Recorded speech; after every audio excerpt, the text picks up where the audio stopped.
Hey guys, tonight we're traveling back to ancient Egypt where the sun doesn't just rise, it personally offends you. You're standing in the middle of a desert that makes modern-day saunas feel like a mild spring breeze, and the only thing more relentless than the heat is the fact that nobody has invented sunscreen yet, unless you count crocodile dung paste, which, let's be real, you wouldn't survive the smell.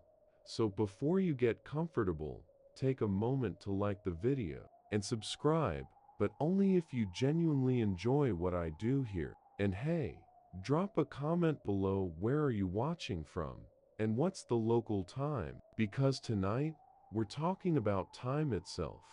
Now, dim the lights, maybe turn on a fan for that soft background hum, and let's ease into tonight's journey together. You wipe sweat from your brow, or at least, you try to, but your hand comes away gritty with sand. The Nile glitters in the distance, but you're not here for a scenic boat ride. No, you're here because the ancient Egyptians had a problem. The sun was too reliable. See, sundials were great when the sun was out, but what about at night? Or during a sandstorm? Or, gods forbid, a cloudy day? Rare, but it happened. The priests needed to time rituals down to the minute.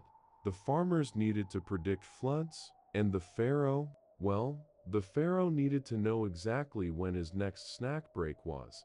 Enter the clepsydra, the world's first water clock.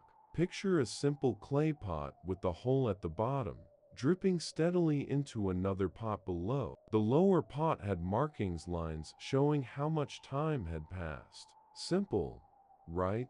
Except nothing in ancient Egypt was actually simple. The first water clocks were about as precise as a drunk scribe's handwriting. Some dripped too fast, others too slow, and a few just stopped. Historians still argue whether this was bad craftsmanship or early bureaucratic sabotage. And here's the kicker: the flow rate changed with temperature. Hot day, water evaporated faster. Cold night, the drip slowed to a crawl. Imagine setting an alarm on one of these things and waking up 3 hours late because the desert decided to be extra desert. Why that day? But the Egyptians didn't give up. They tweaked the shape, adjusted the holes, and most importantly started calibrating the darn things. Priests would compare their water clocks to star movements, scribes would record discrepancies, and some poor soul had the job of yelling, "It's still not right." By the way, did you know the oldest surviving water clock was found in the Temple of Karnak? It's tiny, probably used for short rituals, or, if we're being honest, timing how long a priest could talk before people started throwing bread at him. You're now standing in a dimly lit temple workshop, surrounded by harried artisans who look like they haven't slept since the last lunar eclipse. One potter is muttering curses under his breath as he carves millimeter-perfect holes into a clay vessel. Another is dunking finished products into the Nile like some ancient quality control test. And over in the corner, a priest is having what can only be described as a meltdown because his ceremonial clepsydra is dripping too melodically. This is the golden age of water clock innovation, or as the workers call it, the era of "why won't this stupid thing just work?" The early models were glorified leaky buckets, but now they're engineering marvels. Mostly, the breakthrough came when some unsung genius realized that if you tapered the inside of the vessel wide at the top, narrow at the bottom, the water pressure stays more consistent as it drains. No more frantic recalculations because some vizier's sundial disagreed with your drip rate. Though historians still debate whether this design was intentional or just the result of a potter getting lazy with his measurements. Of course, consistency didn't mean perfection. The priests of Amun demanded clocks that could run for 12 hours without refilling, which led to comically oversized vessels that required 2 slaves just to tilt them. Meanwhile, the royal timekeeper, a man whose entire job was telling Pharaoh when to nap, commissioned a miniature version with gold inlay that, ironically, kept worse time than the cheap ones. Here's a fun fact they don't teach in history class. The world's first time theft happened in Thebes, circa 1450 BCE. A disgruntled scribe was caught adding extra markings to his temple's water clock to shorten his shifts. His punishment? Forced to recalibrate sundials in the middle of summer. The hieroglyphic record literally says, "He wept like a crocodile in drought season." And then there were the creative adaptations. One medical text recommends using a modified clepsydra to time bloodletting procedures, 3 drips per leech application. A particularly entrepreneurial merchant sold love clocks, guaranteed to help romantic encounters last exactly as long as the water took to drain though. Reviews were mixed. "My husband's clock finished before mine even started," reads one papyrus complaint. You're about to witness the first major upgrade, the 2-tiered system where one vessel feeds into another to maintain pressure. The priestly class is thrilled. The artisans? Less so. One clay tablet work order reads, "If I have to make one more self-regulating hydraulic timekeeper, I'm jumping into the Nile and taking the vizier's decorative lotus vase with me." The sound of dripping water has become the soundtrack of your existence. Plink, plink, plink. It echoes through the limestone halls of the temple workshop, a metronome for the world's most tedious revolution. You watch as a young apprentice nervously adjusts a newly fired water clock, only for a senior priest to immediately tilt it, peer at the hole, and grunt. "This is off by half a grain of sand." The apprentice looks ready to drown himself in the very water they're trying to measure. Welcome to the golden age of bureaucratic timekeeping, where the margin of error could mean the difference between a perfectly timed offering to Ra and an awkward moment where the high priest chants alone because someone's vase drained too fast. The latest innovation, standardization, or as the craftsmen call it, another way for the vizier to ruin our lives. A royal decree has been issued. All water clocks in major temples must now follow the cubit of time measurements, which, naturally, were determined by the pharaoh's personal timekeeper's favorite clock, conveniently ignoring that his model was made by the most expensive artisan in Memphis. You witness the first attempts at mass production. Molds are carved, clay is pressed, and tempers flare. One potter screams as his entire batch cracks in the kiln because the new standardized thickness doesn't account for basic physics. Nearby, a scribe painstakingly etches markings onto a vessel while arguing with an astronomer. "You said mark it at the flood season water level." "I said last year's flood season. The river was higher this time." "How was I supposed to know that?" Meanwhile, the priesthood has developed an entire liturgical calendar based on the new clocks. There's now a blessing of the drip ceremony every month where they anoint the vessels with sacred oils. Unrelated, several clocks stopped working afterward. Historians still debate whether this was divine displeasure or just oily water messing with the flow rate. And then there's the shadow economy of time. Street vendors sell lucky water clock amulets that supposedly make your vessel more accurate. They don't. A black market thrives for unregulated timepieces that let merchants stretch trading hours. And in a back alley, you overhear a whispered deal.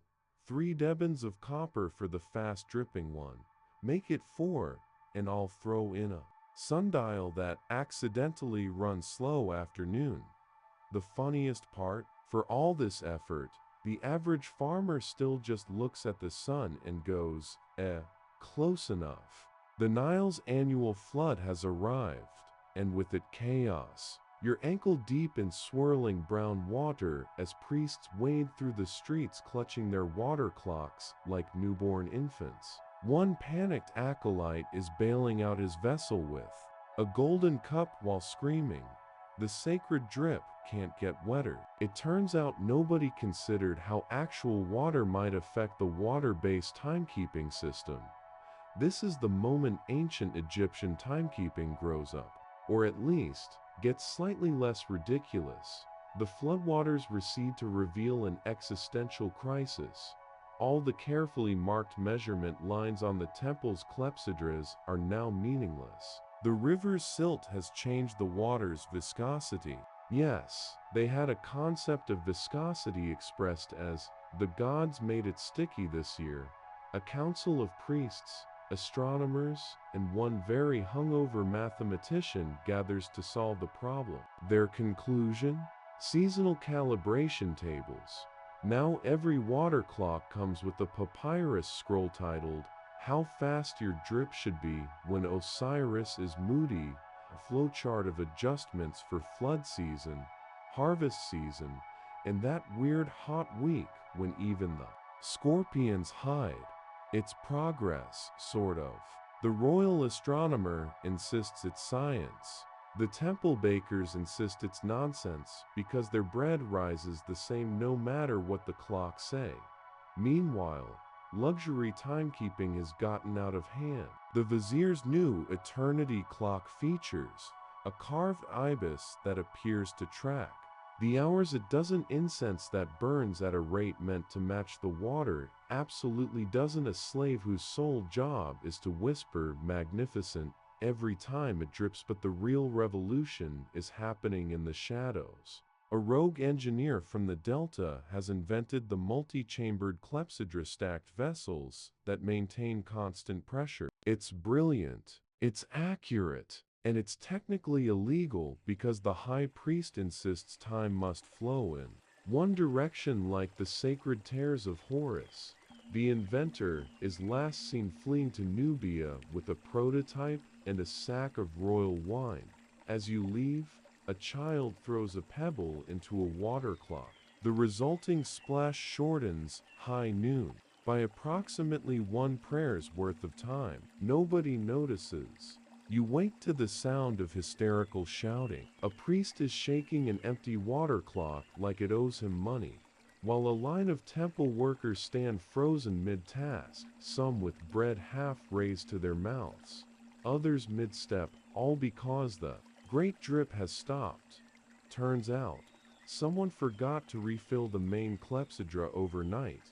This is the day ancient Egypt discovers time zones. Not geographical ones, social ones. The priests operate on temple time, precisely wrong. The merchants on bazaar time, whenever the ships arrive, and the pharaoh, he's on whatever his majesty feels like time, which today means breakfast at noon and war declarations at dawn. A harried scribe rushes past you, clutching 3 different water clocks, each set to a different flow rate. 1. Official Nile rate adjusted for this morning's silt content. 2. Festival rate 20 faster, so ceremonies and before the beer runs out. 3. Tax collection rate mysteriously accelerated when the vizier's enforcers come knocking. Meanwhile, out in the workers' quarters, an entirely separate timekeeping system thrives. They use shadow sticks as sundial for the poor. Candle burns 1 candle equals 1 shift.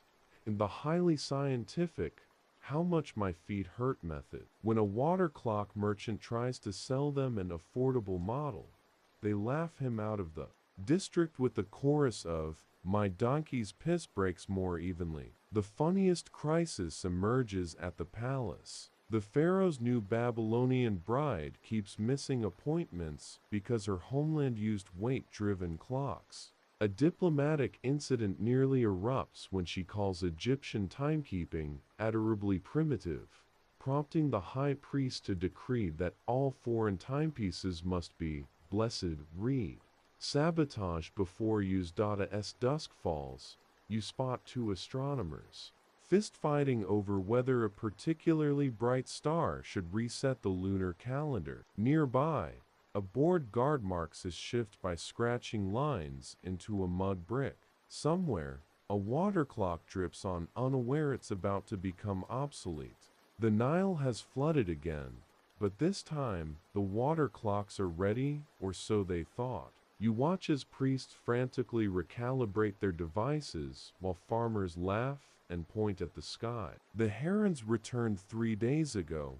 One old man chuckles. Who needs your fancy pots? This is the moment Egyptian timekeeping collides with agricultural reality. The temple's star astronomer has unveiled his masterpiece, a nilometer clepsydra hybrid that supposedly adjusts itself based on river height. It's a towering monstrosity of copper pipes and palm fiber ropes that looks like if a drunk architect tried to recreate a giraffe. On its inaugural test, it floods the entire observatory. Meanwhile, out in the fields, a vineyard keeper times fermentation by how many times his dog barks per day. The canine chronometer fishermen judge tides by how high the riverweed sticks to their nets. One particularly inventive farmer uses termite mounds. Their internal temperature fluctuates predictably with the sun back at the palace. The pharaoh demands a portable water clock for his upcoming campaign against the Hittites. The result? A donkey-drawn cart carrying a half-ton alabaster vessel that needs 12 men to stabilize it on bumpy terrain. Its first field test ends when an arrow pierces the reservoir, giving some soldier the dubious honor of being history's first casualty. Of chronological warfare, the most telling moment comes at dusk. As priests argue over eclipse predictions, a little girl solves their dilemma by pointing at the horizon and saying, "The sun's gone now." Everyone pauses. The high priest coughs. Someone mutters, "Well, she's not wrong." A sandstorm rolls across Thebes, like the gods themselves forgot to pay their rent. Inside the temple workshop, artisans huddle around a single oil lamp as their supervisor drops a bombshell. The Greeks have invented a sundial that works at night. Silence. Then chaos. You're witnessing the beginning of the end for water clocks, though nobody will admit it yet. The new Greek designs use moonlight and some absurd geometry nonsense, direct quote from the Egyptian royal astronomer, to track nighttime. Hours. It's revolutionary. It's also, according to the high priest, blasphemous enough to melt Ra's face off. Meanwhile, practical problems plague the old technology. A prized ceremonial clepsydra cracks after 30 years of service. Flooding. The treasury historians will later call this the first recorded case of liquid assets. Mice keep drinking from the village timekeeping vessel, making market hours suspiciously short. The pharaoh's new water clock, shaped like a roaring lion, roars literally every hour via a complex system of water-powered reeds. It scares off 3 delegations before being, mysteriously, smashed. The most telling moment comes at the workers' revolt. Tired of adjusting clocks for every minor celestial event, the Timekeeper Guild presents a radical proposal. Fixed length. Hours. The priests respond by accusing them of trying to put the gods on a schedule and threatening to Anubis sort them out. As you leave, a child asks why they can't just use stars like sailors do. An elder hushes him, whispering, "Because." Then what would we pay the priests for? A hush falls over the royal court as the Babylonian delegation unveils their gift, a gleaming bronze water clock with gears. The intricate device clicks and whirs, its automated float mechanism marking hours with terrifying precision. The Egyptian timekeepers' faces cycle through shock, envy, and finally, bureaucratic resolve. Interesting, sniffs the high priest. But does it account for the annual silt density of the Nile? You're witnessing the water clock arms race of the ancient world.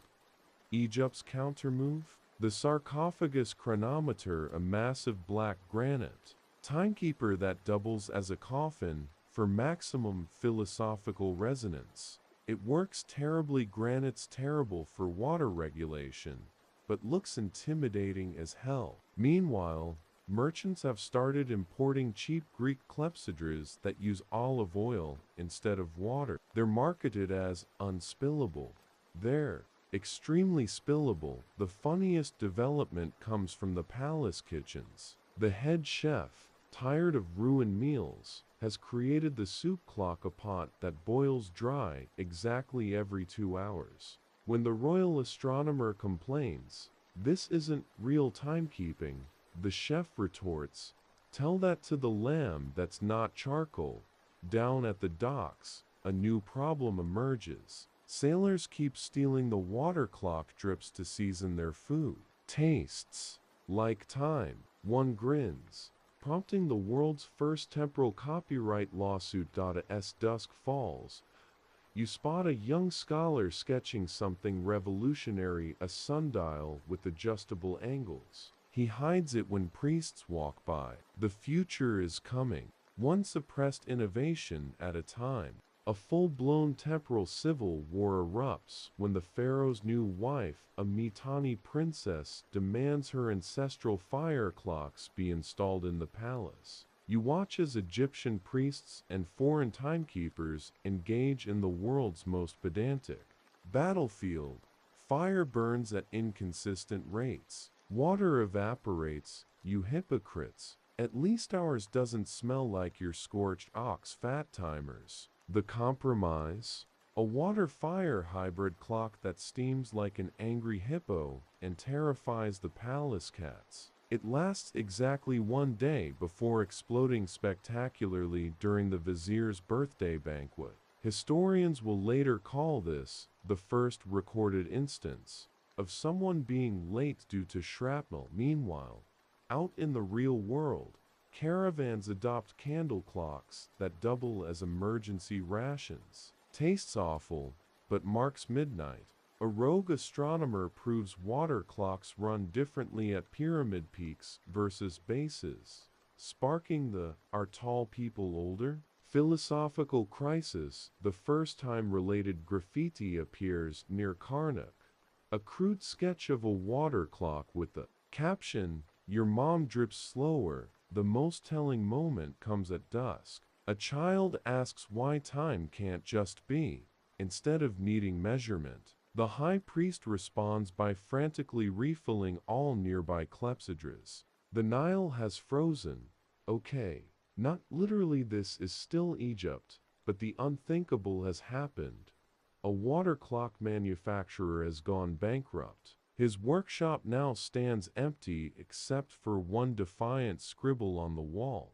Time is money. I ran out of both. You're witnessing the industrial revolution of antiquity, and it's not pretty. The culprit? Mass-produced Roman sundials flooding the markets. These cheap bronze discs keep good enough time, and crucially don't require a team of priests to interpret the sacred drip variants. Merchants adore them. Traditionalists burn them in ritual pyres. One particularly entrepreneurial camel trader starts selling pre-calibrated sundials that conveniently always show closing time 2 hours early. Meanwhile, the priesthood makes its last stand, declares all non-water timepiece unfit for the afterlife, introduces a theological drip rate based on the tears Isis shed for Osiris, accidentally proves their own clocks inaccurate during the trial of reeds, when 3 identical clepsydras disagree on a single ceremony's duration. Final humiliation comes when a Greek geometer proves water clocks can't account for Egypt's non-flat horizon. As scholars panic about curved time, farmers keep using the age-old method of when shadows look lunchish. A shockwave ripples through the priesthood. The pharaoh himself has been spotted consulting a Greek orrery. The mechanical model of the cosmos, with its interlocking bronze gears tracking planetary movements, makes the sacred water clocks look like children's toys. The high priest's response? Declare gears the jewelry of atheists, and mandate all future clepsydras must be made exclusively of Nile mud. You're witnessing the death throes of an era, and it's equal parts tragic and absurd. Royal workshops now operate in schizophrenic duality. Traditional wing artisans sculpt elephant-sized water clocks that take 3 days to fill, only for the palace cats to drink from theme innovation cell hidden in the cellar.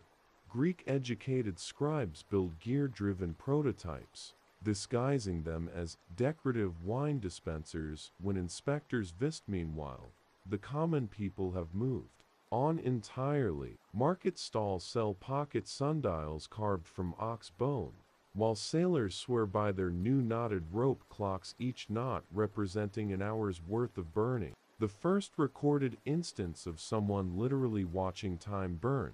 The most poetic failure occurs at the Temple of Thoth, a magnificent new clepsydra designed to mark eternity's passage, clogs on its first day when a sacred beetle falls into the mechanism. As priests debate whether this is a divine sign or just bad luck, the beetle eats through the papyrus calibration scrolls. The unthinkable happens: a water clock strikes back.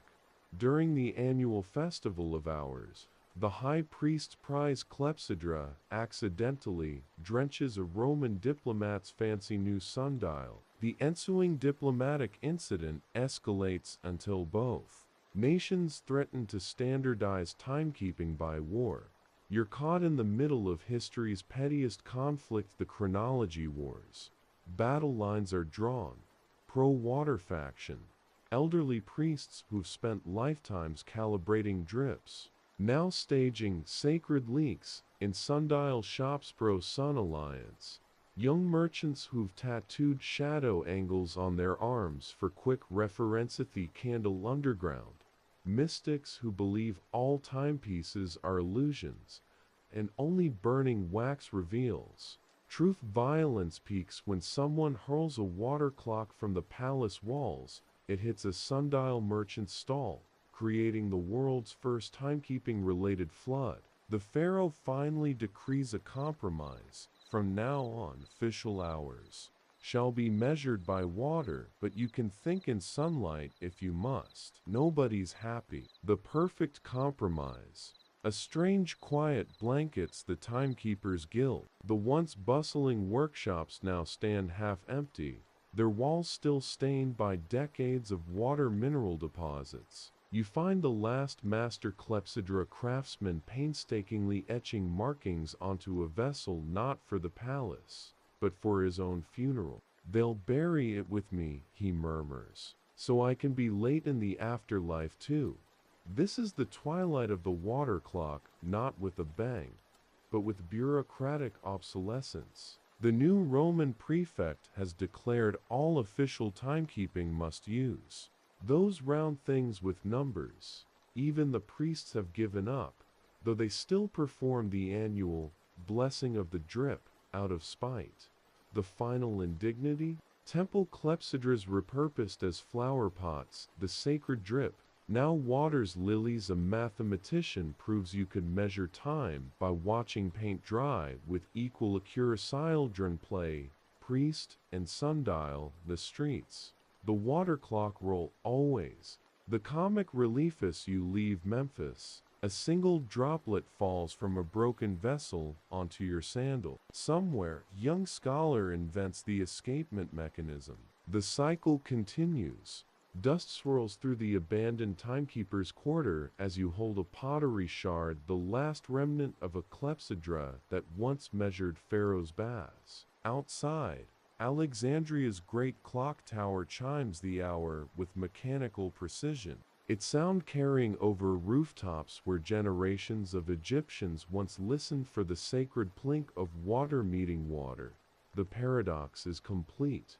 A civilization that invented measured time became enslaved by it. Those early artisans never imagined their drip-marked vessels would birth seconds, minutes, the very concept of running late.